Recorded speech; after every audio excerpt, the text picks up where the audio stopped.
याद हो हमने सेक्शन 4.13 कंडीशनल ऑपरेटर तक जो क्वेश्चन मार्क कॉलन वाला ऑपरेटर था वहाँ तक डिस्कस कर लिया था. Let us firstly discuss the last 2 sections of chapter 4 and then we will move on to chapter number 5.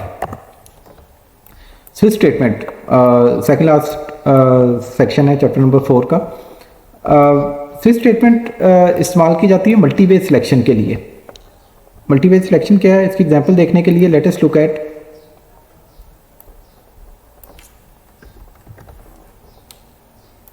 This code segment. Let's suppose कि आप यूजर से चॉइस ले रहे हैं, मेन्यू बेस्ड कोई प्रोग्राम है उसमें यूजर से चॉइस ले रहे हैं या वैसे ही यूजर से एक नंबर ले रहे हैं और उसको चेक करना चाह रहे हैं. यूजर को प्रॉम्प्ट किया इंटीजर वेरिएबल के अंदर नम नाम के वेरिएबल में इनपुट ले ली. अब मैं नम को चेक करना चाह रहा हूँ कि अगर नम 1 है तो मैं एक मैसेज डिस्प्ले करूँगा, 2 है तो दूसरा मैसेज डिस्प्ले करूँगा, 3 है तो तीसरा मैसेज, और अदरवाइज अगर इसके अलावा यूजर कुछ एंटर करता है तो मैं ये मैसेज डिस्प्ले करना चाहता हूँ. तो this thing can be easily implemented through an if else. Nested if else के थ्रू हो सकता है, इफ एल्स इफ के थ्रू भी ये काम किया जा सकता है और हमने किया भी है ऐसा काम पहले. तो स्विच के थ्रू ये काम कैसे करेंगे? तो सबसे पहले लिखेंगे switch which is a keyword, parenthesis के अंदर वो वेरिएबल. यहाँ पे इन जनरल कोई भी एक्सप्रेशन आ सकता है जिसकी वैल्यू को आप टेस्ट करना चाह रहे हैं. तो मैं चूँकि नम की वैल्यू को टेस्ट करना चाह रहा हूँ इसलिए मैं यहाँ पे नम लिखूँगा पेरेंथेसिस के अंदर. उसके बाद स्विच की जो बॉडी आएगी वो कर्ली ब्रेसेस के पेयर के दरमियान आएगी और उसके अंदर तमाम केसेस हम एक एक करके लिखेंगे. केस इज़ वंस अगेन ना कीवर्ड. तो पहले मैं लिख रहा हूँ केस 1. केस 1 से मतलब ये है कि अगर नाम की वैल्यू 1 है तो ये वाला काम करना. यहाँ पे मैं वो स्टेटमेंट या स्टेटमेंट्स लिखूंगा जो मैं एग्जीक्यूट करवाना चाहता हूँ. इफ़ नम इज़ 1 तो if num is 1 print out this message. If num is 2 print out this message. Second choice अगर नम 3 है तो थर्ड चॉइस वाला मैसेज प्रिंट करें. और इन तीनों में से अगर यूज़र ने कोई भी चॉइस नहीं एंटर की, नम की वैल्यू ना 1 है ना 2 है ना 3 है, कोई और वैल्यू एंटर कर दी है, तो तब डिफ़ॉल्ट क्लॉज चलेगा और डिफ़ॉल्ट क्लॉज में वो एरर इनवैलिड चॉइस डिस्प्ले कर देंगे. लेट्स सपोज के वैलिड चॉइसेस यही 3 है. तो यही काम इफ एल्स के थ्रू भी किया जा सकता है और यही काम आप स्विच के थ्रू भी कर सकते हैं. इन अदर वर्ड्स जो भी काम आप स्विच के थ्रू करेंगे उसका इक्विवेलेंट काम आप इफ एल्स इफ के थ्रू कर सकते हैं. बट अगेन चूँकि लैंग्वेज का पार्ट है और किताब में भी उसने मुख्तलिफ जगहों पे इस्तेमाल की है स्विच स्टेटमेंट, तो इसके इस्तेमाल का आपको पता होना चाहिए. यूज़ करें या ना करें वो तो आपकी मर्जी है. So let us now execute this and see what happens. मैं लेट्स सपोज नंबर एंटर करता हूँ 2. अब 2 जब एंटर किया है तो आउटपुट आई है सेकंड चॉइस जो कि आनी चाहिए थी.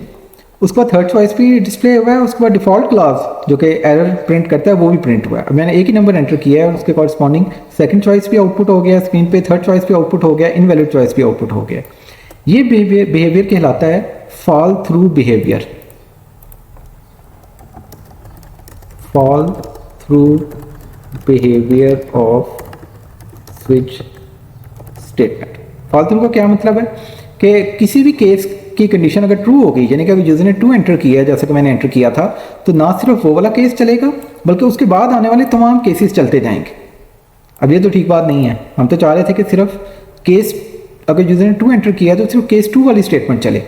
तो बाय डिफॉल्ट स्विच की स्टेटमेंट फॉल थ्रू बिहेवियर करती है. जो भी केस ट्रू होता है वहाँ से ऑनवर्ड तमाम स्टेटमेंट चलना शुरू हो जाती हैं यहाँ तक कि स्विच की स्टेटमेंट ख़त्म ना हो जाए या मैं खुद से उसे स्टॉप ना करवा दूँ.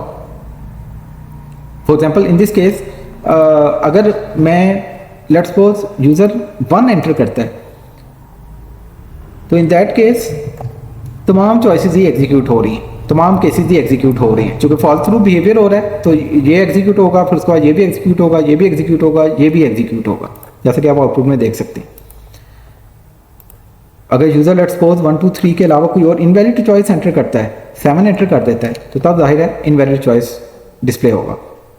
अब मैं इसे यहाँ पे रोकना चाहता हूँ कि फॉर एग्जांपल अगर यूज़र ने 1 एंटर किया है तो उसके बाद सिर्फ फर्स्ट चॉइस को डिस्प्ले करे और उसके बाद वो स्टॉप कर जाए. तो उसके लिए मुझे यूज़ करना पड़ेगा ब्रेक का कीवर्ड. तो ये फॉल थ्रू बिहेवियर अगर आप अवॉइड करना चाहते हैं तो उसके लिए आप ब्रेक का कीवर्ड यूज़ कर सकते हैं.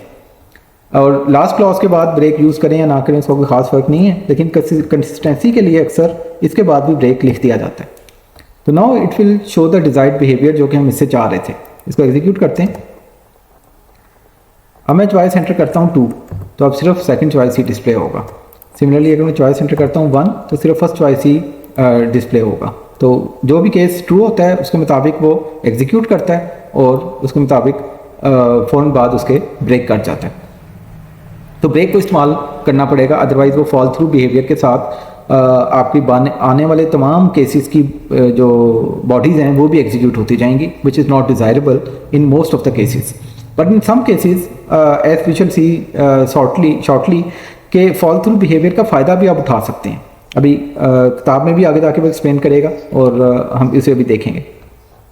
So this is your switch statement. तो जनरल उसका स्ट्रक्चर क्या होगा, स्विच के बाद पेरेंथेसिस के अंदर वो इंटीजर एक्सप्रेशन आएगा, एक वेरिएबल भी हो सकता है, या वेरिएबल और कांस्टेंट से बना हुआ कोई एक्सप्रेशन भी यहाँ पे आ सकता है पेरेंथेसिस के अंदर। इस एक्सप्रेशन की वैल्यू फिर कंपेयर की जाएगी इन एक्सप्रेशंस के साथ। अब एक चीज़ नोट करनी है कि ये वाली चीज़ें, ये जो केस के बाद आपने लिखना है, यहाँ पे कोई वेरिएबल नहीं आ सकता, यहाँ पे सिर्फ कांस्टेंट एक्सप्रेशन ही आ सकता है। या तो कोई कांस्टेंट इस तरह की वैल्यू आएगी या कांस्टेंट से बना हुआ कोई और एक्सप्रेशन आएगा। वेरिएबल यहाँ पे केस के बाद आप पुट नहीं कर सकते, जैसा कि उसने यहाँ पे भी बताया, कांस्टेंट एक्सप्रेशन आएगा। और उसके बाद डिफ़ॉल्ट क्लास जो कि ऑप्शनल है लेकिन टिपिकली उसकी ज़रूरत पड़ती है, यानी कि मैं चाहूँ तो इसमें डिफ़ॉल्ट क्लास इस्तेमाल ना करूँ। अगर मैं डिफ़ॉल्ट क्लास यूज़ नहीं कर रहा 1 2 3 पे तो वो वैसे ही चलेगा। लेट्स सपोज अगर मैं 8 एंटर कर दूँ तो अब कोई भी आउटपुट स्क्रीन पे डिस्प्ले नहीं होगी। तो this default class has similar behaviour as the trailing else in an if else if statement, जिसकी बात हमने लास्ट लेक्चर में की थी।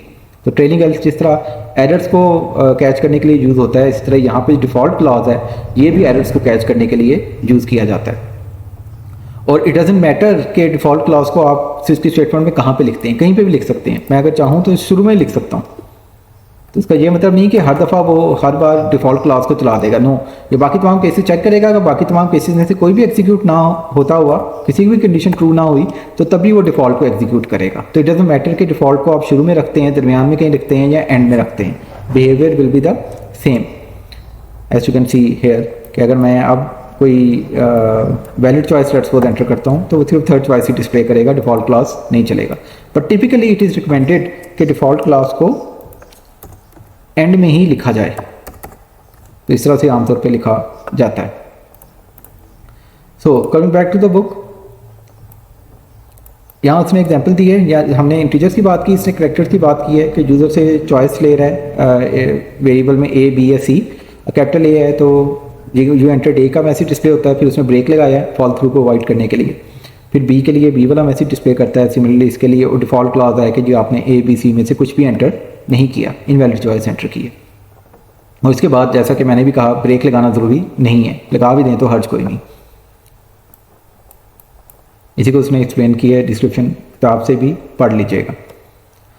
यहाँ पे उसने फॉल थ्रू बिहेवियर स्टेट किया, ब्रेक उसने गायब कर दिए हैं यहाँ से। तो अब अगर यूज़र ने ए एंटर किया है तो वो ये भी डिस्प्ले करेगा, ये भी डिस्प्ले करेगा, ये भी डिस्प्ले करेगा, और फिर डिफ़ॉल्ट वाला मैसेज भी डिस्प्ले करेगा। सी के केस में ये मैसेज डिस्प्ले होगा और लास्ट वाला मैसेज डिफ़ॉल्ट वाला भी डिस्प्ले होगा। ये भी हम देख चुके हैं। एक और एग्जांपल दी है, इसके अंदर आप फॉल थ्रू बिहेवियर को उसने एक्चुअली यूज़ किया है कि उसने बात की किसी टीवी के मॉडल की। 3 तरह के मॉडल हैं टीवी के, 100, 200 and 300। Model 100 has remote control feature, model 200 remote control के साथ उसके अंदर स्टीरियो साउंड भी है, और मॉडल 300 में रिमोट कंट्रोल और स्टीरियो साउंड के साथ पिक्चर इन पिक्चर की कैपेबिलिटी भी है। सबसे एडवांस मॉडल है लेट्स सपोज। तो मॉडल नंबर लेना है यूज़र से, उसके फीचर्स आपने स्क्रीन के ऊपर डिस्प्ले करने हैं। अब यहाँ पे अगर हम नोट करें तो सबसे पहले उसने 300 का चेक लगाया है, पिक्चर इन पिक्चर डिस्प्ले करता है, और यहाँ पे नोट करें कि ब्रेक नहीं है। 200 के अंदर वो स्टीरियो साउंड डिस्प्ले करता है, 100 में रिमोट कंट्रोल डिस्प्ले करता है, और आखिर में उसे ब्रेक कर देता है। फिर डिफ़ॉल्ट क्लॉज लगाया कि आपने अगर 100, 200, 300 के अलावा कोई वैल्यू एंटर की है तो ये वाला मैसेज, एरर वाला मैसेज डिस्प्ले हो जाएगा। नाउ अब यहाँ पे अगर यूज़र 300 एंटर करेगा तो पिक्चर इन पिक्चर भी डिस्प्ले होगा, फिर फॉल थ्रू के साथ स्टीरियो साउंड भी डिस्प्ले होगा, रिमोट कंट्रोल भी डिस्प्ले होगा, as you can see from the third sample run here.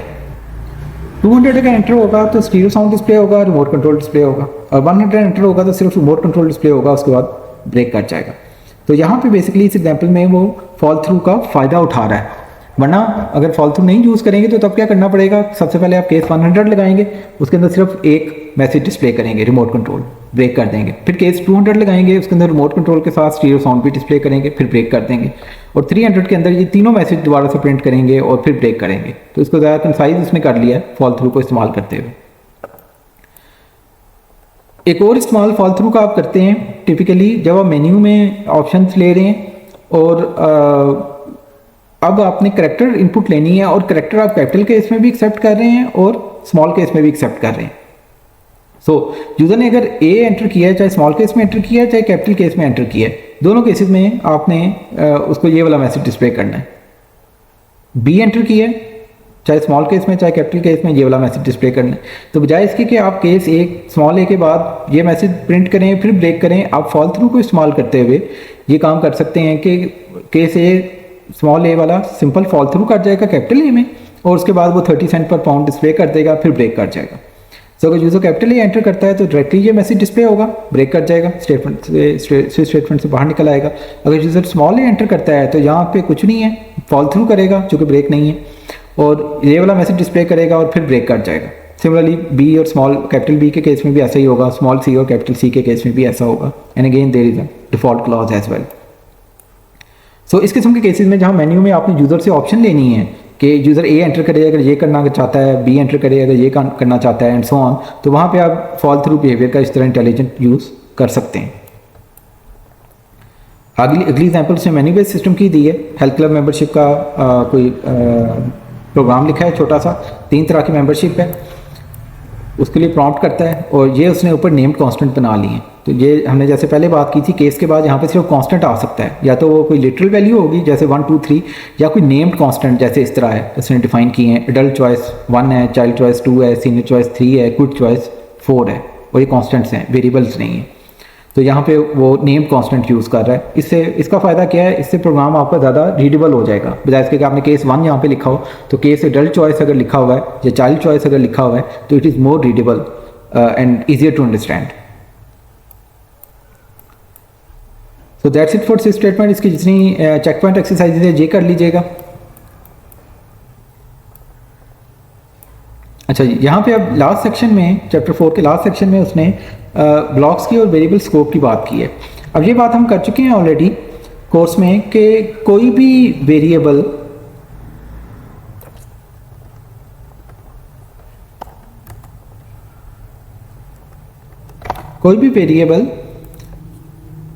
को इस्तेमाल करने से पहले आपको डिफाइन करना होगा। ऐसा नहीं आप कर सकते कि आप इनपुट पहले ले लें और उसके बाद वेरिएबल को डिफाइन करें, दिस वॉन्ट वर्क। तो variable must be defined before its first use in your program. तो वेरिएबल को डेफिनेशन पहले आएगी हमेशा, उसका इस्तेमाल इनपुट लेनी है या उसे आउटपुट करना है या किसी एक्सप्रेशन में इस्तेमाल करना है वो उसके बाद आएगा। अच्छा, यही चीज़ वो यहाँ पे बता रहा है कि टिपिकली फंक्शन के स्टार्ट में, मेन के स्टार्ट में आप अपने प्रोग्राम के तमाम वेरिएबल डिक्लेयर कर देते हैं, लेकिन अगर प्रोग्राम बहुत बड़ा है तो you might not know until very later कि आपको कितने या कौन कौन से वेरिएबल की ज़रूरत पड़ेगी। तो variable definitions can be delayed up till some later point in your program. जैसे कि यहाँ पे जब इनकम का वेरिएबल उसने इनपुट लेना है उससे पहले उसको डिफाइन कर रहा है, ईयर्स का वेरिएबल लेना है उससे पहले उसको डिफाइन कर रहा है। छोटे प्रोग्राम्स में आप यही करेंगे टिपिकली कि स्टार्ट पे ही तमाम वेरिएबल डिफाइन कर लेंगे, लेकिन जैसे जैसे आपके प्रोग्राम बड़े होते जाएंगे आप वेरिएबल्स को लेट भी डिफाइन कर सकते हैं। But you should always remember कि this variable income can which is defined in line number 13 cannot be used before that is cannot be used in this portion of main before line number 13. Similarly, this variable years which has been defined in line number 19 can only be used in this line and in all subsequent lines, not in lines which come before it, before the definition. This should be obvious. And this part of the program where this variable can be accessed, years variable can be accessed, is called the scope of that variable. So scope of the variable years is from this line number 19 up to line number 32, which is the last line of the main function. And scope of the variable income is from line number 13 up to the end of the main function.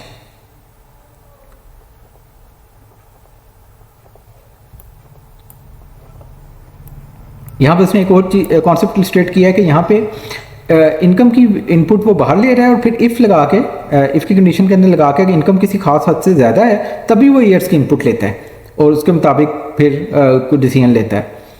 तो अब years since इस block में defined है, if के block में defined है, तो years का वेरिएबल अब इस ब्लॉक से बाहर एक्सेस नहीं किया जा सकता।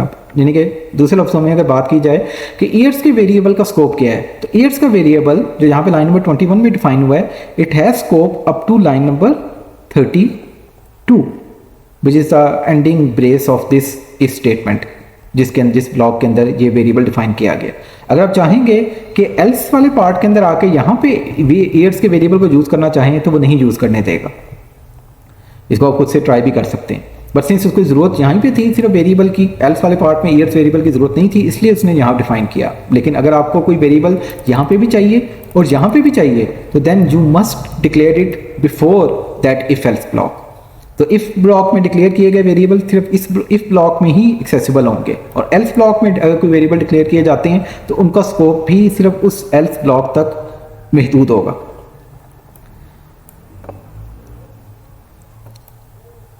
यही चीज़ उसने यहाँ पे भी एक्सप्लेन की है। इस नोट को अगर आप देखें कि when a program is running at it enters into a section of code that constitutes a variable scope, it is said that variable comes into scope. This simply means that a variable is not visible and the program में reference it. अपने program में आप उसे अब use कर सकते हैं, और जब उसका स्कोप खत्म होगा तो कहा जाता है कि वो वेरिएबल आउट ऑफ स्कोप हो गया है या उसने अपना स्कोप छोड़ दिया है, लीव स्कोप। अच्छा, another interesting thing that you can do, मैंने यहाँ पे फॉर एग्जाम्पल एक नाम का वेरिएबल डिक्लेयर किया है और इसके अंदर मैंने लेट्स सपोज 5 सेव कर दी। उसके बाद मैं यहाँ पे चेक करता हूँ कि if num is greater than 4 तो वो अंदर आए, इफ़ के अंदर आए। और यहाँ पे मैंने एक और नाम का वेरिएबल डिफाइन कर लिया है जिसकी वैल्यू है लेट्स सपोज 23, और यहाँ पे मैं नम को डिस्प्ले करता हूँ इनसाइड इफ नाम की वैल्यू डिस्प्ले करो, और उसके बाद एक मैसेज मैं यहाँ पे डिस्प्ले कर देता हूँ बिफोर इफ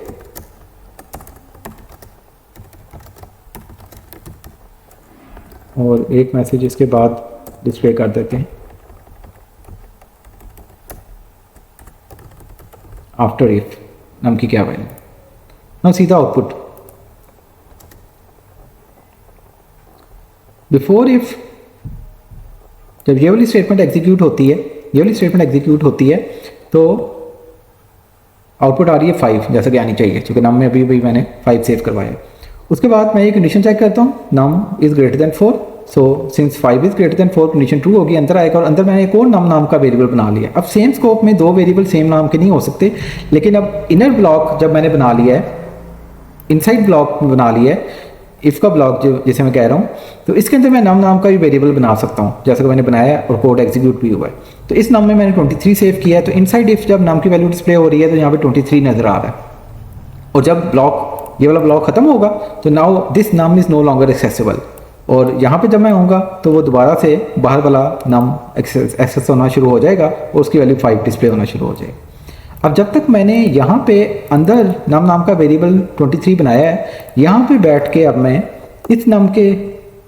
इस वेरिएबल नाम के स्कोप में इस वाले वेरिएबल नाम को एक्सेस नहीं कर सकता। कोई तरीका नहीं है इसको एक्सेस करने का। एक ही तरीका हो सकता है कि या मैं इस वेरिएबल का नाम चेंज कर दूँ। अगर मैं इस वेरिएबल का नाम तब्दील कर दूंगा तो then obviously this one will be visible. So C++ इस चीज़ को अलाउ करती है, लेकिन इस चीज़ को बहुत ध्यान से इस्तेमाल करना है कि खाम वेरिएबल को नाम सेम ना दें। यानी कि आउटर वेरिएबल बनाया है, इसको नाम 1 कह दें, या इसको अगर नाम कह रहे हैं तो इसको नाम 1 कह दें, तो now both will be accessible. जहाँ पे अगर आप नाम 1 को एक्सेस करना चाहें इनसाइड इफ num1 is और इनसाइड इफ num is, तो अब दोनों एक्सेसिबल होंगे। क्योंकि दोनों के नाम डिफरेंट हैं, तो num1 एक्सेस करेंगे तो 23 डिस्प्ले होगा और num एक्सेस करेंगे तो वो इसको एक्सेस कर लेगा, जैसा कि आउटपुट से आप देख सकते हैं। यहाँ पे 23 आ रहा है और यहाँ पे 5 आ रहा है। लेकिन अगर नाम सेम होगा तो इनर ब्लॉक वाला सेम नेम का वेरिएबल आउटर ब्लॉक के उसी नाम के वेरिएबल को हाइड कर देगा, छुपा देगा, तो उसको एक्सेस करने का कोई तरीका नहीं है। यही चीज़ वो इस एग्जाम्पल में भी बता रहा है, इसको भी देख लीजिएगा, आउटपुट भी देख लीजिएगा। So that completes our chapter number 4। इसके चैप्टर के दरमियान जितनी भी आपकी एक्सरसाइजेज हैं, चेक पॉइंट एक्सरसाइज हैं, वो मैं कहता जा रहा हूँ, साथ साथ वो कर लीजिएगा कंप्लीट।